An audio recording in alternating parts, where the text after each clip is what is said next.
Patricia fined me $500 for fishing in my own neighborhood lake, the same lake I'd been fishing for 12 years, the same spot where my wife and I shared our last peaceful mornings before cancer took her. $500 for dropping a line in water that was supposed to be community property when I bought my house back in 2011. I'm standing there in my driveway, still holding my tackle box with the morning dew barely dried off, staring at this citation that says I need a $200 annual permit for recreational water usage by non-resident. Non-resident? I've lived here since Obama's first term. Sarah and I used to sit on that same dock every morning until she couldn't make the walk anymore. The smell of lake water is still on my clothes, mixing with the fresh-cut grass from Mrs. Henderson's Tuesday morning lawn routine, and somewhere in the distance I can hear the gentle clink of Sarah's memorial wind chime that Patricia would later try to fine me for, too.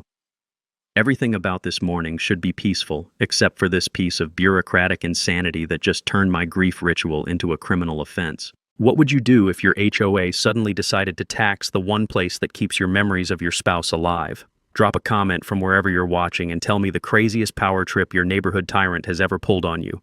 Let me back up and tell you how we got here.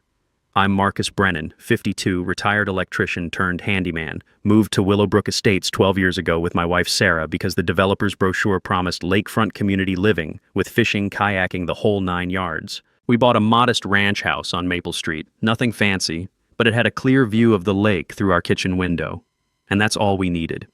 Those first 8 years were paradise. Sarah and I had our coffee and fishing routine down to a science. Every morning at 6 a.m., we'd walk down to the water with our gear and a thermos of coffee strong enough to wake the dead. The smell of morning mist rising off the water, the gentle plop of lures hitting the surface, the satisfying crunch of gravel under our boots as we walked the shoreline. Sarah would cast her line and we'd talk about everything and nothing while watching the sun paint the sky orange and pink. After her cancer diagnosis, those mornings became sacred, sometimes the only peace we could find between chemo appointments and sleepless nights. Even after she passed 3 years ago, I kept the tradition alive. It's my way of staying connected to her, of keeping her memory fresh when everything else feels like it's fading. But then the vultures moved in. 8 years ago, when the developer finished selling the last batch of lots, residents formed an HOA to protect property values and maintain community standards. At first, it was reasonable stuff. Keep your grass cut, don't paint your house neon colors, clean up after your dog. Basic neighbor courtesy written into official rules. I actually voted for it because, hell, nobody wants to live next to the guy with a front yard full of rusted car parts. Enter Patricia Whitmore, 48-year-old real estate agent who bought one of the bigger McMansions on the north side 5 years back and immediately started campaigning for HOA board positions. Picture this woman. Drives a white BMW with the vanity plate HOA Pres, actually carries a ruler in her purse to measure grass height during her compliance walks, and has that predatory smile real estate agents perfect in bathroom mirrors. She got herself elected HOA president 3 terms running by promising to elevate community standards and protect our investment. Her husband Richard sits on the city council, which gives Patricia just enough political juice to be genuinely dangerous when she doesn't get her way. 6 months ago, Patricia's board quietly changed the lake access rules without a proper community vote.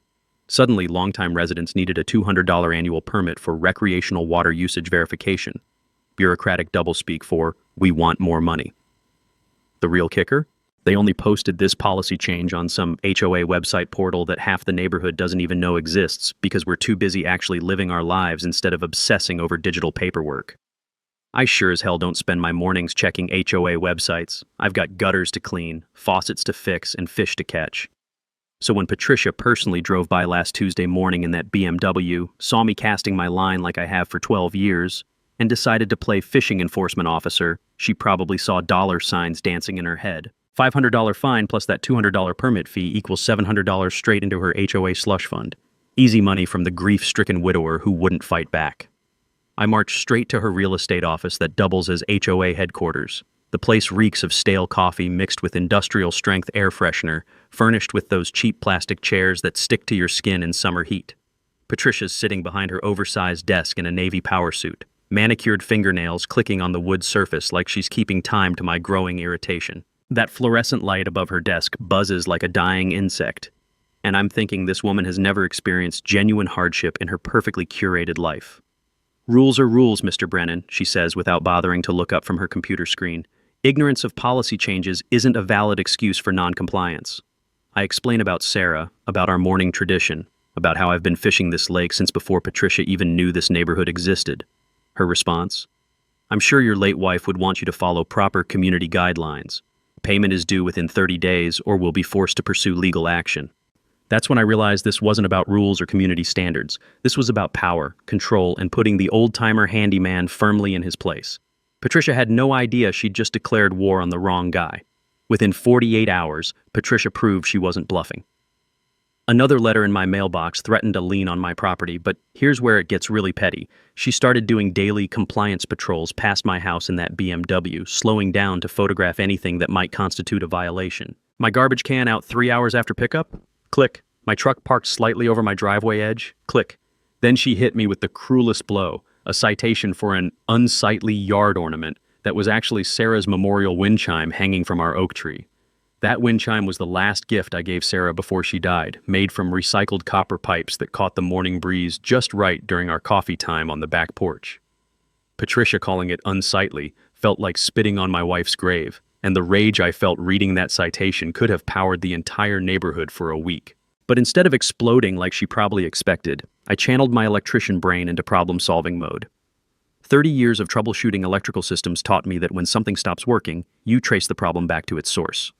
If Patricia wanted paperwork games, I'd beat her at her own game using the same methodical approach I used to diagnose circuit failures. I drove to the county courthouse, that imposing brick building downtown that smells like decades of coffee, cigarettes, and bureaucratic desperation. The records room sits in the basement where fluorescent lights flicker over filing cabinets older than Patricia's entire real estate career, and the air carries that distinctive mustiness of old paper and government indifference. I remembered my union rep always saying, when management screws you, the paper trail will save you. So I started digging through dusty boxes and leather-bound ledgers, following bureaucratic breadcrumbs from when our HOA was established 8 years ago. The clerk, a tired-looking woman named Betty, who'd probably been filing documents since the Carter administration, helped me navigate the maze of municipal records. Most people don't bother checking the original filings, she said, pulling out a box that hadn't been touched in years. They just assume the HOA knows what they're doing. 6 hours later, surrounded by smooth stone steps worn by decades of footsteps and sustained by bitter vending machine coffee that tasted like it was brewed in 1987, I hit gold. Every HOA formation creates a public paper trail that never disappears. And what I found made my day. The original lake access was deeded to all residents in perpetuity when Willowbrook Estates was first platted. The developer's marketing wasn't just sales fluff. It was legally binding language written into the property deeds. More importantly, my electrician's training in reading electrical codes and municipal requirements taught me to spot missing documentation, and HOA rule changes require 75% resident approval votes properly documented and filed with the county. Guess what Patricia's board never did? No vote, no documentation, no legal authority to change anything. I'd learned this lesson the hard way when my own electrical workers union tried pulling similar stunts with contract modifications without proper member votes. I needed witnesses, so I knocked on Doris Kavinsky's door. At 78, Doris has lived here since the first houses went up, and her memory for neighborhood politics is sharper than Patricia's stiletto heels. "Oh, honey," she said, settling into her favorite recliner with a steaming cup of Earl Grey. "There was never any vote about lake permits. I would have raised absolute hell if there was. I've been to every single HOA meeting since they started this nonsense." Doris might be 5 feet tall in her orthopedic shoes, but she's got the fighting spirit of a woman who raised 4 boys, buried 2 husbands, and once made a door-to-door salesman cry just by staring at him. The real turning point came when Patricia showed up at my job site where I was replacing Mrs. Rodriguez's kitchen faucet, a simple job that turned into a 3-hour project because the previous plumber had used the wrong connectors. Patricia tried poisoning the well with her fake concerned voice. "You should know Mr. Brennan is currently under investigation for multiple community standards violations. Some residents have expressed serious concerns about his mental stability since his wife's tragic passing." But Patricia picked the wrong target to intimidate. Mrs. Rodriguez had fought her own HOA battle 3 years earlier when they tried banning her backyard vegetable garden for being inconsistent with neighborhood aesthetics. She looked Patricia dead in the eye with the kind of maternal authority that could stop a charging bull. Any man who loved his wife enough to keep her memory alive with morning fishing sounds perfectly stable to me. Now please leave my property before I call the police for harassment. While I finish the faucet repair, Mrs. Rodriguez shared her HOA horror stories over fresh coffee and homemade churros still warm from the oven, revealing that half the neighborhood had similar tales of Patricia's overreach, but felt too intimidated or too busy to fight back. Walking to my truck, I spotted Patricia's BMW parked across the street, furiously scribbling notes while talking on her phone like she was conducting actual surveillance on a widower fixing kitchen faucets. The absurdity would have been funny if it wasn't so disturbing. That night, sitting on my porch, listening to Sarah's wind chime create its gentle copper music in the evening breeze, I realized this wasn't just about my fishing rights. Patricia had built a little kingdom of fear, one citation at a time, but she'd just made a crucial mistake. She'd given me allies and shown me that this old electrician was pretty damn good at reading the fine print. Patricia clearly realized she'd awakened something she wasn't prepared for because, within a week, she went full nuclear. An emergency HOA board meeting notice appeared on every door, scheduled for 7 p.m. Tuesday, when most working folks couldn't attend. The agenda listed chronic violator policies and commercial vehicle restrictions, obviously targeting my handyman truck that's sat peacefully in my driveway for 5 years. Then her husband Richard showed up at my door wearing his city council name tag like a sheriff's badge, claiming he was just a concerned neighbor, worried about community harmony. Nothing says harmony like sending your politician husband to intimidate the guy questioning your authority. But I wasn't backing down. 30 years in the electrical union taught me that when management tries railroading you, documentation saves your ass. I showed up armed with courthouse research and a fully charged phone for recording, because most states protect residents' rights to record HOA meetings, something I'd learned the hard way when our union local tried changing pension rules without proper votes. The community center reeked of instant coffee and nervous sweat, those metal folding chairs screeching against linoleum every time someone shifted. About 30 residents showed up, decent turnout for Willowbrook's usually apathetic homeowners. Patricia opened with her standard performance, navy blazer, perfect hair, that condescending smile she probably practiced in real estate school. "We're addressing ongoing violations threatening community standards and property values," she announced, making direct eye contact with me like I was public enemy number one. When she started reading her retroactive fine structure for chronic violators, I stood up with my courthouse folder. "Before discussing new penalties, shouldn't we verify the board's authority to change existing rules?" Dead silence except for the ancient air conditioning wheezing in the corner. Patricia's smile faltered before she recovered with practiced composure. I presented my timeline showing lake access changes violated proper voting procedures, how original deeds guaranteed resident access in perpetuity, and how Patricia personally targeted me after I questioned her authority. My phone captured every word, including Patricia's increasingly defensive responses and the uncomfortable shifting of 3 board members who clearly hadn't signed up for this drama. When I finished, you could have heard a pin drop in that stuffy room with its buzzing fluorescent lights and decades-old carpet that probably hadn't been cleaned since the Clinton administration. That's when Janet Hoffman delivered the evening's bombshell. This quiet woman whose husband deploys overseas stood up with military precision. "I've been afraid to speak because Mrs. Whitmore implied consequences for opposing board decisions." The floodgates opened. Patricia had been making veiled threats to multiple residents, using Richard's city council position and her real estate connections as weapons. Janet's military wife training taught her to recognize bullying tactics, and she'd been documenting Patricia's behavior for months, waiting for someone to make the first move. 3 more residents shared their stories. Mrs. Bennett cited for culturally inappropriate garden gnomes, the Johnsons fined for their son's basketball hoop being 6 inches too close to the street. Elderly Mr. Peterson violated for his American flag flying improperly, higher than Patricia deemed appropriate. The pattern was crystal clear. Patricia targeted anyone she perceived as different, difficult, or beneath her social status. The coffee maker gurgled like it was providing commentary on the absurdity. After the meeting, Patricia cornered me in the parking lot with Richard trailing behind, looking like he'd rather be anywhere else. "You have no idea what you're starting, Mr. Brennan," she hissed, perfect composure finally cracking. "This community was peaceful before you decided to cause trouble." Standing under those harsh parking lot lights, I realized she genuinely believed she was the victim. "Patricia," I said calmly, "this community was peaceful when people could fish without paying extortion fees." Richard actually nodded slightly before catching himself. Driving home, I noticed more porch lights than usual and small groups of neighbors talking quietly in driveways. The smell of evening barbecues mixed with honeysuckle reminded me of why Sarah and I chose this neighborhood. It used to feel like a real community. Patricia's intimidation attempt had backfired spectacularly. revealing the depth of resentment simmering under her iron-fisted rule. My phone buzzed with Janet's text. "Coffee tomorrow? Strategy time." For the first time since this mess started, I smiled. Patricia had just made the classic bully mistake. She'd united her victims against her. Patricia's response to losing control of that board meeting was swift and vicious. Within 48 hours, she filed a formal complaint with the city about my illegal home business operations, claiming my handyman truck violated residential zoning laws. Never mind that half the neighborhood runs businesses from home. Mrs. Patterson's accounting practice, Dr. Kim's telehealth consultations, even Patricia's own real estate office operates from her converted garage. But those don't threaten her authority, so they get a pass while my truck that helps elderly neighbors fix leaky faucets becomes a zoning violation worthy of city intervention. Then came psychological warfare.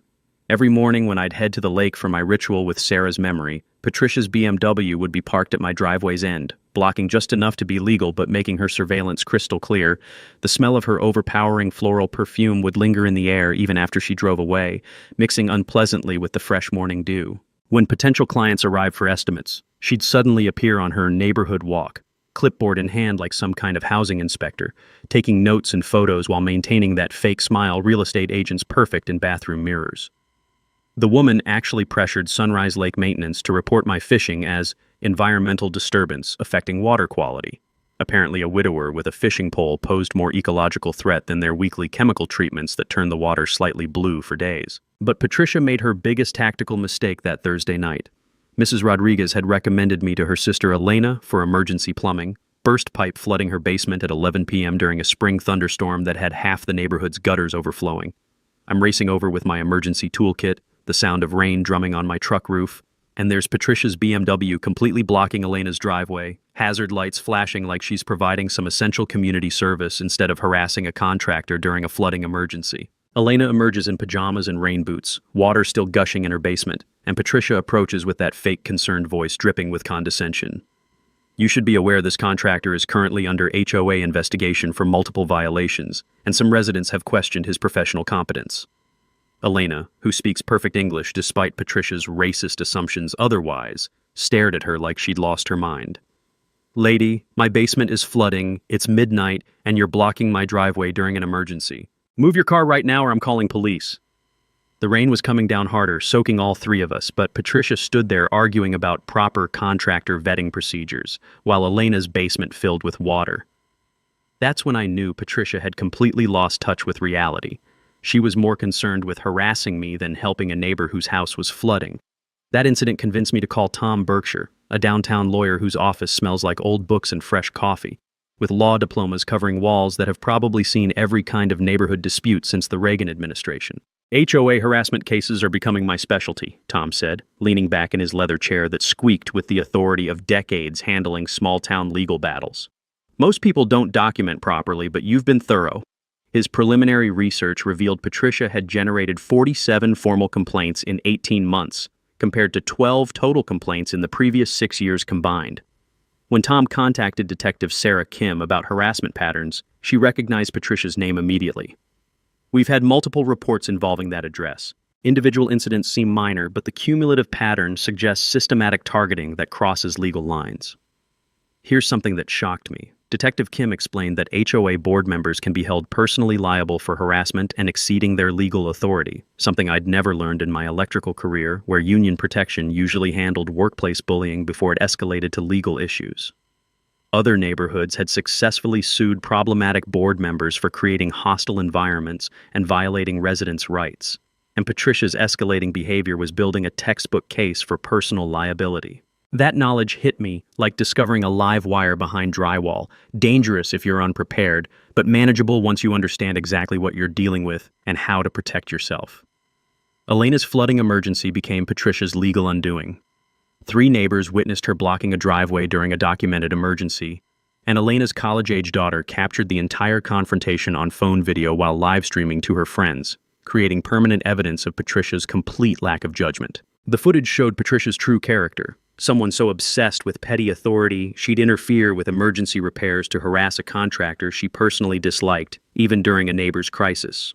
Meanwhile, Doris had been organizing coffee conversations with longtime residents, Janet brought military precision to documenting Patricia's escalation patterns, and Mrs. Rodriguez offered translation services for our neighborhood's Hispanic families who had their own Patricia stories but felt too vulnerable to speak up without community support. Our growing investigation revealed Patricia's enforcement systematically targeted minorities, elderly residents, and anyone she perceived as lower socioeconomic status. The Hendersons got formal warnings for rose gardens extending 2 inches past property lines, while Patricia's own elaborate landscaping clearly violated identical setback rules without any consequences. Her behavior became so erratic that even Patricia's real estate clients started asking pointed questions about neighborhood stability and leadership. Nothing hurts an agent's credibility like potential buyers wondering if the listing agent herself might be the neighborhood's biggest problem. Richard began publicly distancing himself, telling city council colleagues that HOA business was Patricia's exclusive domain, and he preferred staying out of community disputes, which was political speak for, "My wife's losing her mind, but I still need votes next election cycle." That Friday evening, reviewing Tom's comprehensive legal assessment while Sarah's wind chime played its gentle copper music in the jasmine-scented spring air, I realized Patricia had crossed a line she could never uncross. The peaceful community Sarah and I had fallen in love with 12 years ago was still here underneath her reign of petty terror, and that reign was about to end whether she realized it or not. The bombshell came from Tom Berkshire's paralegal Maria while I was elbow-deep in the Williamses' garbage disposal, her voice crackling through my phone speaker like she'd just discovered buried treasure. "Marcus, drop everything and get down here. I found something that's going to blow your mind." 20 minutes later, I'm staring at Maria's conference table covered with documents, maps, and what looks like 30 years of bureaucratic paper trails. The room smells like old toner cartridges and the kind of stale coffee that keeps legal assistants functioning through late-night research binges. I was checking the HOA's Lake Management Authority when I noticed something weird, Maria says, pointing to a yellowed 1987 document. Patricia's been running a con game and she doesn't even know it. Here's the beautiful irony. Willowbrook Development LLC owned our lake when they built the subdivision, promising community access in all their marketing brochures. But here's what nobody bothered checking. The lake ownership never actually transferred to residents or the HOA when the development was completed. The developers just dissolved their company in 1995 and walked away, leaving the lake in legal limbo. Patricia's HOA has been collecting fees and issuing citations for property they never owned, like charging admission to someone else's movie theater. Maria traces her finger across county records showing the paper trail. When Willowbrook Development LLC dissolved with no legal successors, the lake reverted to county ownership as abandoned commercial property. For 8 years, Patricia's been playing dictator over county land, collecting illegal fees while the real owners, the taxpayers, had no idea what was happening. The taste of irony is sweeter than Maria's burnt coffee. Gets better, Maria grins, pulling up the county surplus auction website. They're auctioning the lake in 6 weeks. Minimum bid $125,000. And guess how many registered bidders there are? 0. Nobody even knows it's available. I'm staring at that computer screen thinking about Sarah's $180,000 life insurance policy sitting untouched in my savings account because spending it felt like letting her go. She always said that money should be used for something meaningful, something that would honor our life together. The strategic implications hit like a lightning bolt. I could own the lake Patricia weaponized against my grief ritual. Every citation she issued, every fee she collected, every threat about access restrictions, all based on authority she never possessed. The woman who called Sarah's memorial wind chime unsightly could suddenly find herself banned from property I legally own. The poetic justice would have made Sarah laugh until she cried. Tom leans back in his squeaky chair, looking like Christmas morning. "Marcus, you realize what this means? Patricia's entire power structure is built on quicksand. The moment you buy that lake, her authority evaporates. She's been collecting money for managing county property without permission. That's potentially fraud." The fluorescent lights hum overhead while I process the beautiful absurdity. The HOA queen doesn't own her kingdom. But ownership means responsibility. I could be as vindictive as Patricia, turning the tables and making her life miserable. Or I could create the inclusive community access Sarah and I were promised 12 years ago. Open fishing, family picnics, kids learning to skip stones where their grandparents might have fished decades earlier. Sarah never held grudges. She'd want this ending with healing, not more harassment. Maria shows me the auction procedures. Register in advance, prove you have funds, show up Saturday morning ready to bid. The county lists it as 4.7 acres of water plus surrounding parkland perfect for community recreation. I'm looking at that screen showing the lake where this whole mess started, holding the key to ending Patricia's reign of terror. The woman who tried to find me out of my morning memories is about to discover that karma has a twisted sense of humor. 6 weeks to keep this secret while Patricia continues her harassment campaign, completely unaware she's been managing property that doesn't belong to her HOA.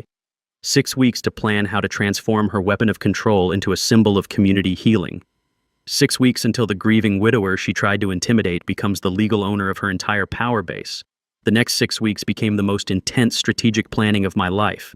And if Patricia could see our ragtag group of neighbors plotting in Doris's basement, she'd probably stroke out on the spot. I assembled what Doris called our A-team. Tom Berkshire handling legal strategy, Doris coordinating neighborhood intelligence through her network of coffee-drinking gossips, Janet Hoffman bringing military precision to logistics with color-coded spreadsheets that could organize a small invasion. Detective Kim provided official harassment documentation we'd need if Patricia went nuclear after losing her kingdom, while Mrs. Rodriguez quietly built support among Hispanic families who'd been afraid to challenge Patricia's authority, but were ready to back someone who'd actually fight her systematic targeting. The smell of Doris's basement, old wood, lavender sachets, and coffee strong enough to wake the dead, became our scent of resistance. Every secret meeting felt like planning the French underground, except instead of fighting Nazis, we were overthrowing a suburban dictator with a BMW and clipboard addiction. Meanwhile, I liquidated Sarah's investment accounts with the methodical planning she would have appreciated. The woman balanced our checkbook to the penny for 20 years. She'd have loved the irony of her life insurance money buying the lake where we found peace together. I secured an additional $50,000 loan using our house as collateral, creating a $230,000 war chest that should handle competitive bidding. Tom helped establish Willowbrook Community Trust as the purchasing LLC, protecting my assets while signaling this wasn't about ego, it was about everyone's future. Here's something that nearly bit me in the ass. Municipal surplus auctions follow procedures stricter than nuclear reactor safety protocols. You register exactly 14 days before auction, provide certified fund proof, and submit environmental waivers acknowledging you're buying property as is. Miss any deadline or submit incomplete paperwork, and you're out regardless of your bank account size. I'd learned this the hard way when our electrical union tried buying condemned city property for a training center. One missed signature killed the whole deal. Tom researched every regulation affecting lake ownership while I studied auction procedures like cramming for finals. The county auctioneer, a gruff man named Bill, who'd been selling surplus property since Carter was president, warned that lake auctions sometimes attract developers looking for commercial opportunities. Stay calm when numbers get high, he advised over coffee that made truck stop brew taste gourmet. Panic bidding loses more auctions than empty wallets.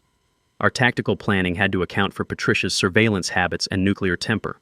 We kept everything secret, meeting only in Doris's basement where Patricia's compliance patrol BMW couldn't park for monitoring. Janet's military experience taught us to assume the enemy was always watching, so every conversation happened off phones and away from windows. We documented Patricia's continued escalation. 6 more citations in 4 weeks, including a $300 fine against Mr. Bennett for inappropriate garden gnome positioning that was obviously retaliation for his board meeting testimony. The community building required surgical precision. We couldn't reveal the auction without risking Patricia's interference, but needed resident support for post-purchase management. Doris organized social gatherings that were really strategic sessions disguised as coffee clatches, where neighbors shared Patricia horror stories and discussed visions for actual community cooperation. Mrs. Rodriguez's translation work revealed systematic targeting of Hispanic residents. Apparently, quinceañera decorations violated Patricia's unstated cultural appropriateness standards.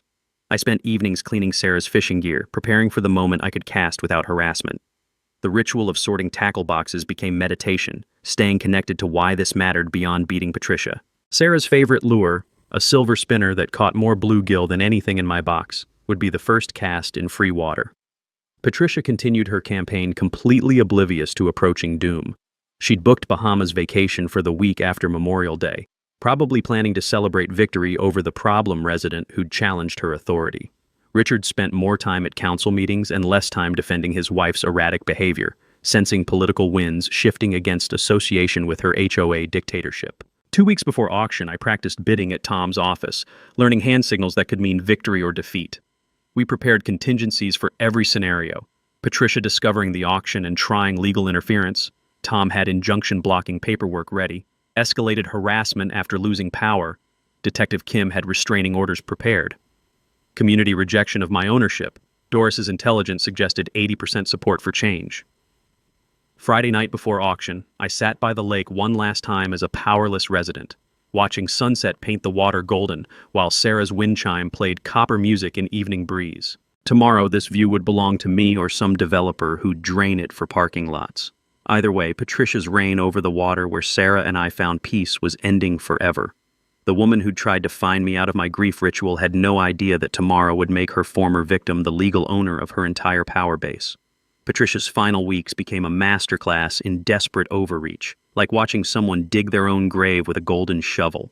She tried having my business license revoked through false complaints about unsafe electrical work, which lasted exactly until Tom's legal intervention proved I'd never done electrical contracting since retirement. She organized a petition demanding my removal as a disruptive resident, which Richard had the political sense to distance himself from when only 3 neighbors signed it: her tennis partner, her hairdresser's mother, and someone who apparently signed thinking it was for Girl Scout cookies. The woman even attempted having my truck towed from my own driveway on some invented commercial vehicle violation, calling in favors until Detective Kim informed the towing company that harassment complaints were already on file.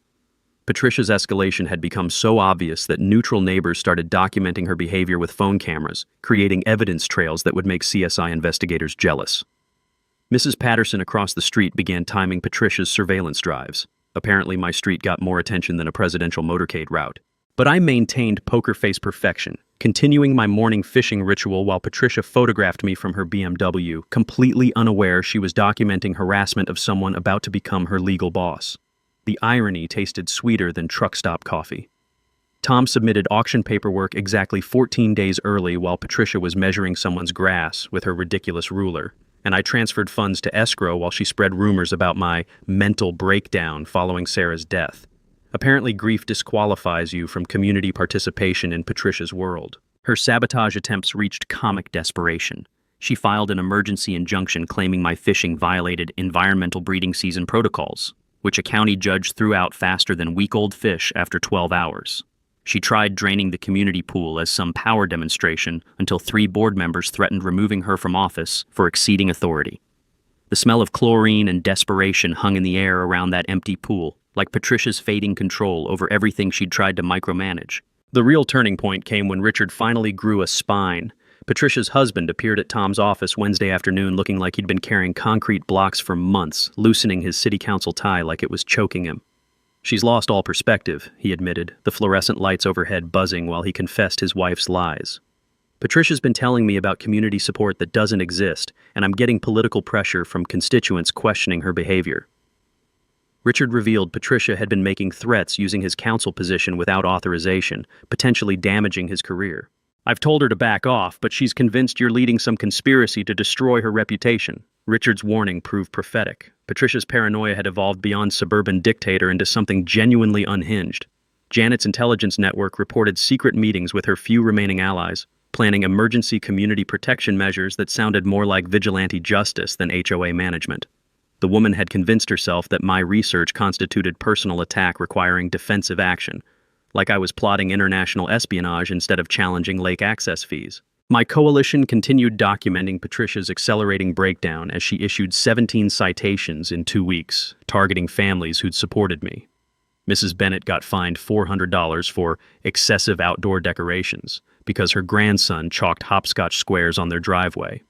The Hendersons received violations for inappropriate lawn maintenance when grass edges didn't meet Patricia's surgical precision standards. Most cruelly, elderly Mr. Peterson faced $300 fines for flying his American flag improperly because it was visible from multiple angles around his corner lot. Apparently, patriotic display violated Patricia's aesthetic sensibilities. Detective Kim's harassment case strengthened daily as Patricia built evidence against herself faster than we could document it.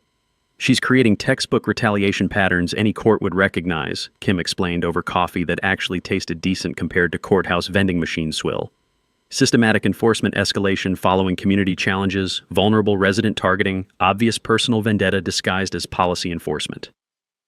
But Patricia's nuclear option took stupidity to artistic levels. An emergency HOA meeting scheduled for Memorial Day Monday to impose $2,000 special assessments, funding enhanced community security and legal defense against disruptive elements. She'd recruited Richard's city connections to intimidate residents into compliance, believing official presence would legitimize her authoritarian demands. The meeting notice promised decisive action regarding ongoing community disruption and resistance to established authority, language that would make Banana Republic dictators proud.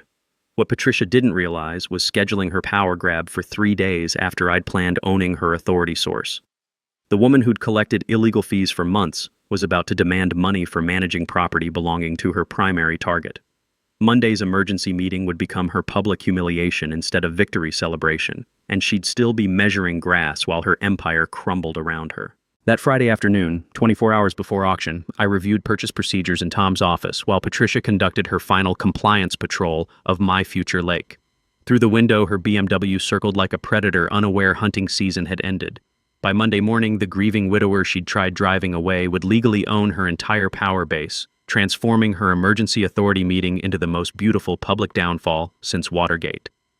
Saturday morning arrived with crisp spring air that makes you believe in new beginnings, and I drove to the county courthouse feeling like David heading for Goliath, except my slingshot was a $230,000 certified check and years of pent-up rage at suburban tyranny. The auction room smelled like old wood polish and nervous sweat, with 20 folding chairs facing a podium where Bill the auctioneer arranged paperwork with the precision of someone who'd been selling county surplus since disco was popular. Only 4 bidders showed up, which surprised me until I realized most people don't spend Saturday mornings browsing municipal websites for lake buying opportunities. 2 were commercial developers in expensive suits discussing retail potential and drainage feasibility, like they planned turning Sarah's peaceful fishing spot into strip mall parking. The third was an elderly man whose registration showed interest in private recreational property, probably some rich retiree wanting exclusive fishing rights. Meanwhile, 3 miles away, Patricia was completely oblivious to the earthquake about to flatten her kingdom.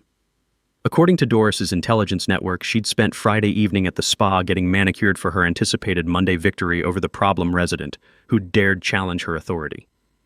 Her BMW sat freshly washed in the driveway, ready for weekend compliance patrols, while the legal foundation of her power was about to be sold to her primary target.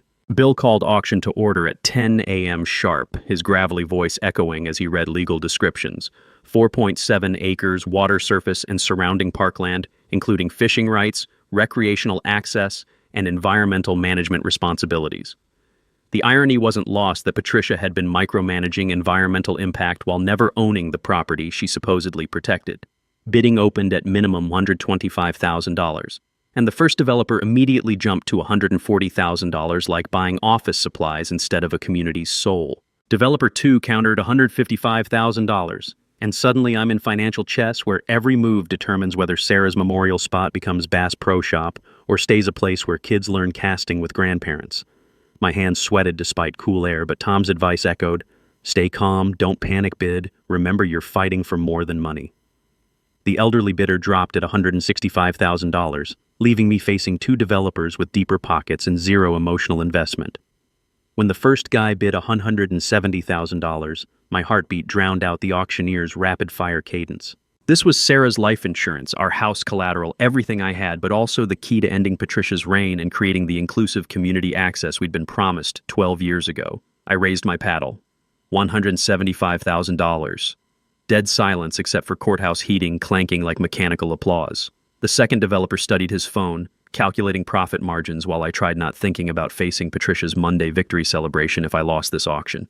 Silence stretched like held breath until he raised his paddle.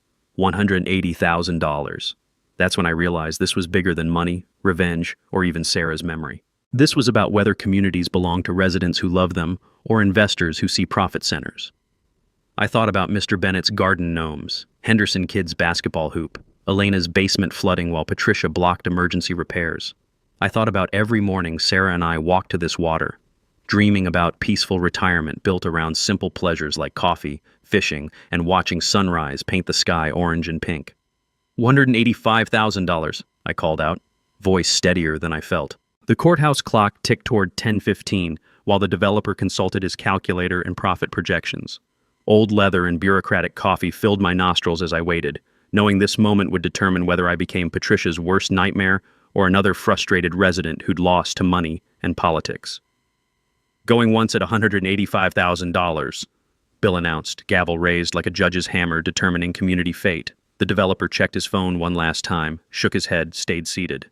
Going twice. I held my breath thinking about Patricia planning Monday's meeting to impose fees on property she didn't own. Sold to bidder number 4 for $185,000. That gavel fell like thunder, and suddenly I owned the lake that started this war. Tom appeared with deed paperwork while my hands shook, signing documents making me legal owner of Patricia's entire power structure. The losing developer shook my hand with surprising good humor. Hope you know what you're getting into with lakefront management.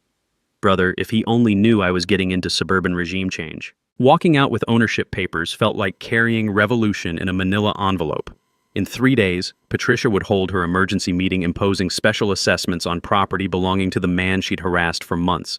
The woman who'd called Sarah's wind chime unsightly was about to discover karma's twisted sense of poetic justice, and Monday's authority meeting would become her public downfall instead of triumph. I drove straight to the lake, my lake now, and whispered to Sarah's memory across water that would never again be weaponized against grief, love, or simple human decency. Patricia's reign was over, and the poor woman didn't even know it yet. Monday was going to be absolutely beautiful. Monday morning arrived like Christmas, and the 4th of July rolled into one perfect package of poetic justice. Patricia had scheduled her emergency HOA meeting for 7 p.m. at the community center, sending notices promising decisive action regarding ongoing community disruption and implementation of enhanced security measures to protect property values. What she didn't know was that the property she planned to protect now belonged to the man she'd been trying to eliminate, and half the neighborhood was coming to watch her discover this delicious fact in the most public way possible. I spent the day installing a discreet under new management sign at the lake entrance, just small enough to be legal but visible enough that Patricia would eventually notice her kingdom had changed hands. Tom arrived at my house around 6 p.m. with a briefcase full of ownership documents, cease and desist letters, and the kind of legal ammunition that could stop Patricia's authority claims dead in their tracks. Detective Kim positioned herself near the community center entrance, officially present for community relations, but really there to document whatever meltdown was about to unfold. The community center was packed beyond anything I'd ever seen for an HOA meeting. Word had spread through Doris's intelligence network that something big was happening, and residents who'd never attended meetings were crowding into folding chairs that screeched against linoleum as 150-plus neighbors filled every available space. The local newspaper reporter sat in the front row with photographer ready, drawn by tips about significant community developments that would make Tuesday's front page. The air buzzed with anticipation mixed with the smell of institutional coffee and decades-old carpet that had absorbed countless municipal meetings. Patricia arrived fashionably late in her BMW, wearing a navy power suit that probably cost more than most residents' monthly mortgage payments. She strutted into that room like a general preparing to address troops, completely unaware she was about to become Napoleon at Waterloo. Her husband Richard trailed behind, looking like a man attending his own execution, having spent the weekend fielding calls from city council colleagues asking pointed questions about his wife's increasingly erratic behavior. "Thank you all for attending this critical community meeting," Patricia began, her voice carrying that condescending authority she'd perfected over 3 years of unopposed rule. "We're here to address ongoing disruption threatening our neighborhood's stability and property values. Recent events have made clear that decisive action is required to protect our community standards from those who would undermine legitimate authority." She launched into a presentation about enhanced security measures and legal defense funds that would require a $2,000 special assessment from every household, essentially demanding residents pay for the privilege of her continued dictatorship. The PowerPoint slides showed budget projections for compliance monitoring, legal consultation, and community protection services, bureaucratic doublespeak for expanding her surveillance and harassment capabilities with professional backing. That's when I stood up with Tom's briefcase, feeling every eye in the room focus on the man Patricia had spent months trying to destroy. Before we discuss new fees and assessments, I think the community should know about some recent developments regarding lake ownership and management authority. The room went dead silent except for the ancient air conditioning wheezing overhead like mechanical anticipation. I presented the official deed showing my legal ownership of Willowbrook Lake, purchased Saturday morning through county surplus auction for property that had been abandoned by the original developers. Patricia's face went through a fascinating color progression, confused white to understanding pink to rage-induced crimson, as the implications hit her like a freight train loaded with karma. The HOA has been collecting management fees and issuing access citations for property they never legally owned, I continued, my voice carrying clearly through the stunned silence. Every permit fee, every fine, every restriction imposed on lake access over the past 8 years was based on false authority. The county owned this property, and as of Saturday morning, I own it. That's when Patricia's composure finally shattered like glass hitting pavement. "This is fraud!" she screamed, pointing at me with a manicured finger trembling with rage. "This is an illegal conspiracy to destroy community standards and property values. I demand immediate legal action against this criminal harassment." But the community wasn't buying her hysteria anymore. Doris stood up with the dignity of someone who'd lived through real hardships and wasn't impressed by suburban tantrums. "Patricia, you've been harassing this man for months over property you didn't own. Maybe it's time to consider who's really been causing problems in this neighborhood." The floodgates opened. Mrs. Rodriguez described discriminatory enforcement targeting Hispanic families. Janet Hoffman presented her military precision documentation of Patricia's escalation patterns. Mr. Bennett shared photos of his cited garden gnomes alongside pictures of Patricia's own landscaping violations that never received citations. 12 other residents lined up to share their own stories of harassment, targeting, and intimidation under Patricia's rule. Patricia's attorney, some poor guy who'd probably never dealt with suburban dictatorship cases, attempted damage control by suggesting the meeting focus on constructive community dialogue. But Patricia was beyond rational response. "You're all part of this conspiracy," she shrieked, her perfect hair starting to escape its corporate styling. "This man is mentally unstable and dangerous to community safety." That's when Detective Kim stepped forward with official documentation. "Mrs. Whitmore, based on multiple resident complaints and documented evidence, you're being served with a restraining order prohibiting further contact with Mr. Brennan. Continued harassment will result in criminal charges." The sight of actual law enforcement serving papers to the woman who'd been playing enforcement officer for years was so perfect that several residents actually applauded. The meeting dissolved into chaos as Patricia stormed toward the exit, still screaming about fraud and conspiracies while Richard attempted to apologize to anyone within earshot. "This isn't over!" she yelled from the doorway, her voice cracking with the desperation of someone watching their kingdom crumble in real time. "I'll sue everyone involved in this illegal scheme." But it was over, and everyone in that room knew it.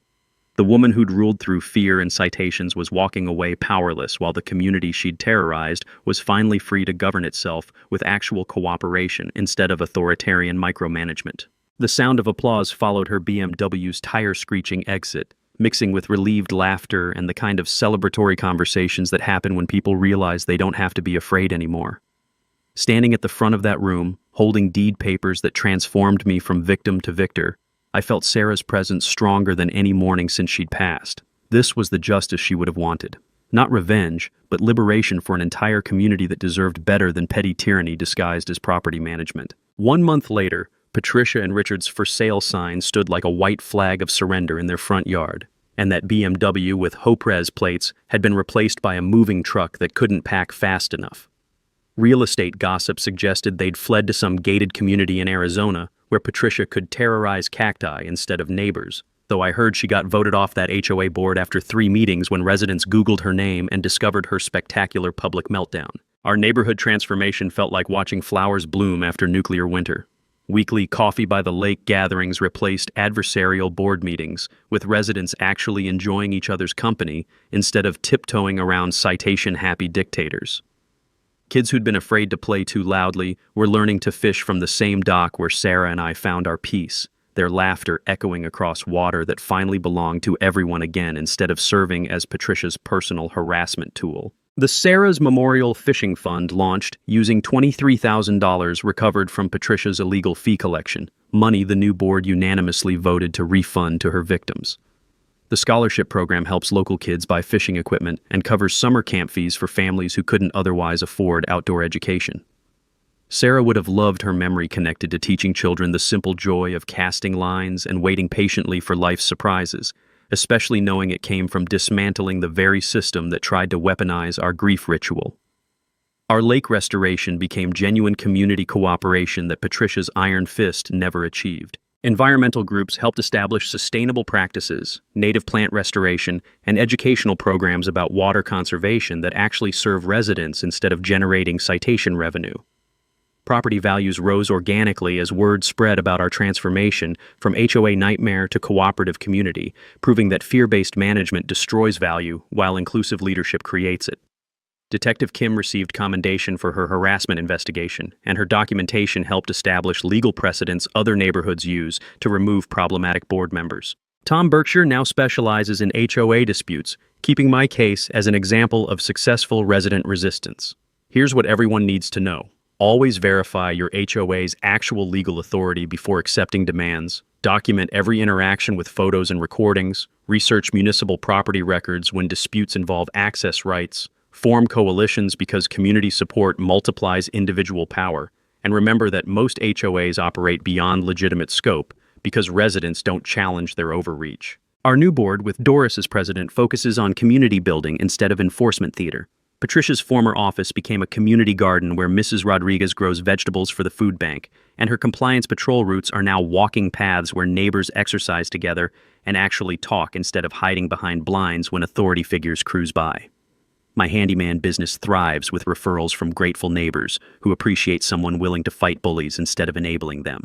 More importantly, my morning fishing ritual has returned to the peaceful routine Sarah and I shared, except now I'm joined by kids learning to cast, elderly residents enjoying sunrise coffee, and neighbors discovering that community spaces work better when managed with love instead of fear. Last week brought a call from a desperate homeowner 3 towns over facing illegal tree removal fines and discriminatory enforcement that sounded depressingly familiar. "I heard about Willowbrook," he said, voice carrying the same frustration I'd felt months earlier. "Think your approach might work here?" I smiled, thinking about our team of reformed rebels who'd learned that fighting injustice can be deeply satisfying with proper strategy and community support. "Sounds like you need the Willowbrook treatment. Let me make some calls." Every evening, I sit by the lake listening to Sarah's wind chime create copper music in the breeze, watching families enjoy water without fear of citations. The community lake all-welcome sign replaced Patricia's restriction notices, and children's laughter replaced BMW surveillance sounds. This is what community was supposed to feel like before petty tyrants convinced us that neighbors were enemies requiring constant monitoring instead of friends sharing common space. Sometimes the best revenge isn't getting even, it's buying the thing they used to control you and opening it to everyone they tried to exclude. Community beats corruption when good people organize. Justice delayed can become justice perfected. And occasionally the universe delivers poetic justice so beautiful it feels like divine intervention with a twisted sense of humor. Drop a comment with your own HOA nightmare story. You'd be amazed how many rights you actually have when you research the fine print and refuse intimidation from clipboard-wielding suburbanites who mistake authority for wisdom. And subscribe to HOA Stories if you want more tales of ordinary people fighting back against petty tyrants who think community standards mean fear-based compliance instead of neighbors cooperating to make life better for everyone. From all of us here at HOA Stories, thanks so much for watching today's HOA Karen Meltdown. If you enjoyed seeing neighbors stand their ground and karma catch up, smash that like button, leave a comment with your thoughts, and subscribe so you won't miss the next HOA drama we bring you.